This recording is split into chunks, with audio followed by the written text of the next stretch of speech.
Hi everyone, it's Laurel here, and I've got a quick tip video as well as a card from start to finish. I wanted to compare the white embossing paste and the translucent embossing paste.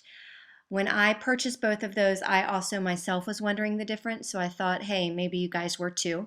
So these are both embossing paste by Wendy Vecchi. I've got translucent on the left and the white embossing paste on the right, and I just wanted to show you the same technique as far as applying it, but I wanted to show you the different results that you get. For starters, I'm going to do the white embossing paste, and this is the Falling Heart stencil by Simon Says Stamp, and I'm going to be doing this over some pretty blue cardstock just so you can see the difference in the results. That masking tape there is actually from Target. I bought it. I saw it on the little scrapbooking aisle. It's a couple bucks. So I really like it. And I'm actually securing it down, the stencil down to my craft sheet. I'm working off of a Tim Holtz craft sheet. I work off of that. I have two of them for both of my work desks. And I can't imagine not having that because it makes the cleanup so much easier. But I just didn't want my stencils to shift around, so I've put a good amount of masking tape down there. And this is the white embossing powder, and it looks like frosting, to be honest. It looks good enough to eat, but I wouldn't recommend eating it.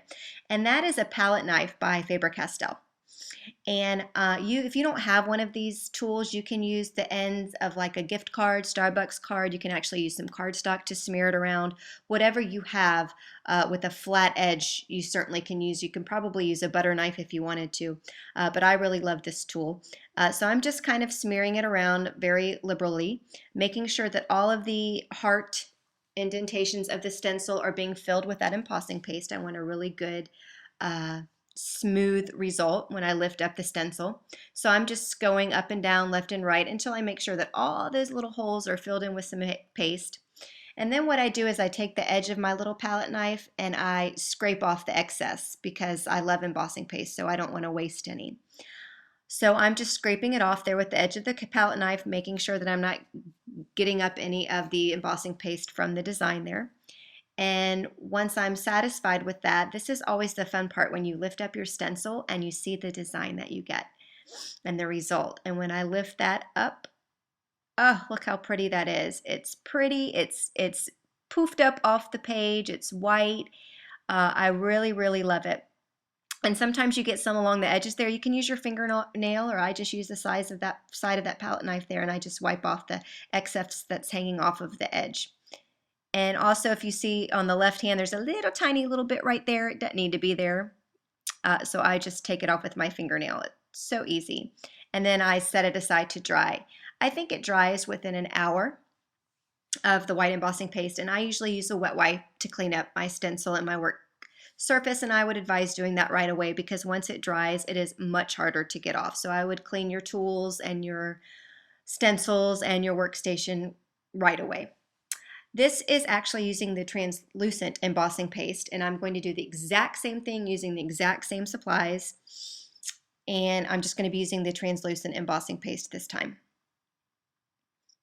Making sure that my stencil there is straight. I don't want crooked hearts. Well, I guess I could do crooked hearts, but I want up and down hearts.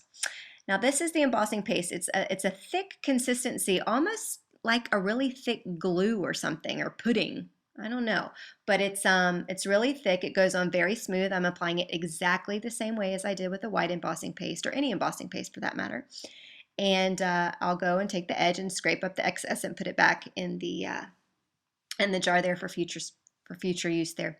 You can also tint embossing paste. So my advice to you, if you don't have any, is I would start with the white embossing paste first instead of getting the colored ones, because you can use various mediums that you might have on hand: paint, ink refills, distress inks. I'll do another video showcasing that. But you can tint your embossing paste. So white's a really good thing to start with. As you can see, they look identical. The left is the white embossing paste and the right is the translucent embossing paste. They look pretty much the same, but the results after it dried for about 30 minutes to an hour is clearly very different, as you can see. The left dried it's all white. The dimension, it's perfectly, it's lifted up off the page. It's really, really pretty. And the translucent is just really shiny, and it's got that pretty glassy feel. And again, because it's embossing paste, it does lift up, the design is lifted up off of the page, so you get that really fun dimension. there. It's hard to pick up on the camera. It didn't really do a good job focusing, but it's really quite pretty in real life here. So those are the two differences between the white embossing paste and the translucent embossing paste.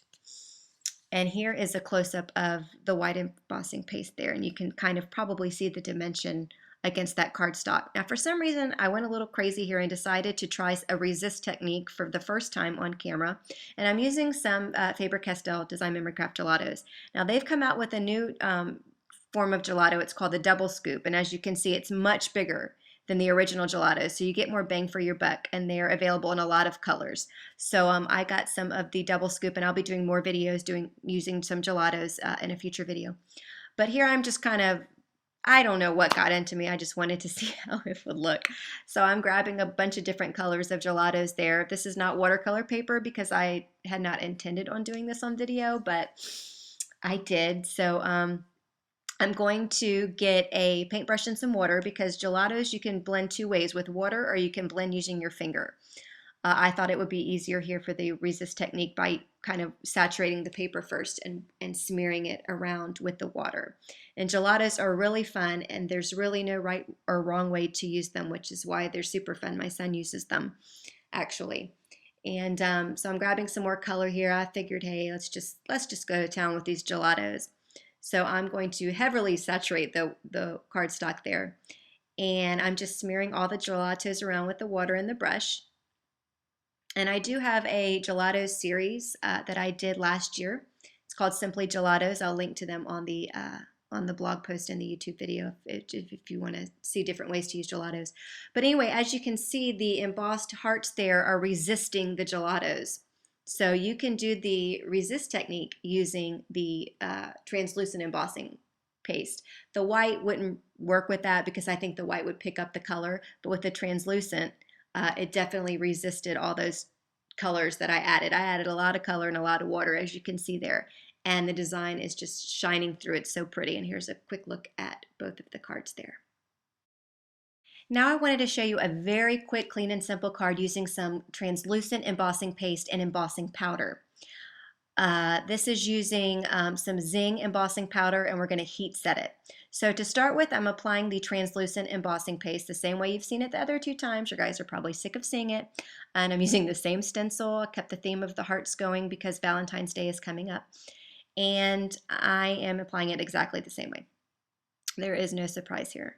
But after all of this embossing paste, I want to go make a cake and frost it or something. I've got a big, huge sweet tooth going on right now for some reason, thanks to this embossing paste. So as no surprise to you guys, when I lift it, you'll reveal this beautiful heart background here.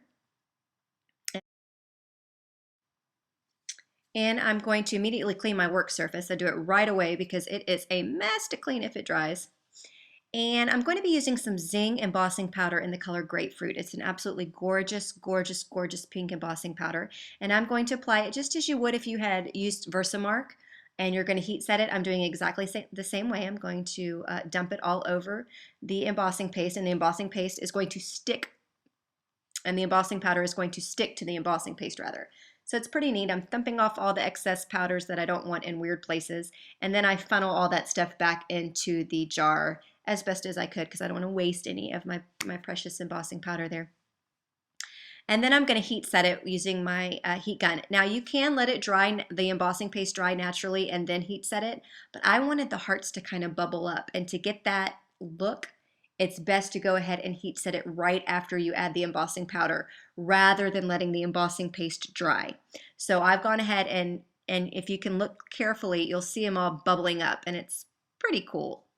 It's like magic. The embossing paste, the stencils, the heat gun, all this stuff, it's like magic, all the fun looks that you can get. So I'm just very carefully, I don't want to keep my heat gun in the same place too long because I'll burn my paper.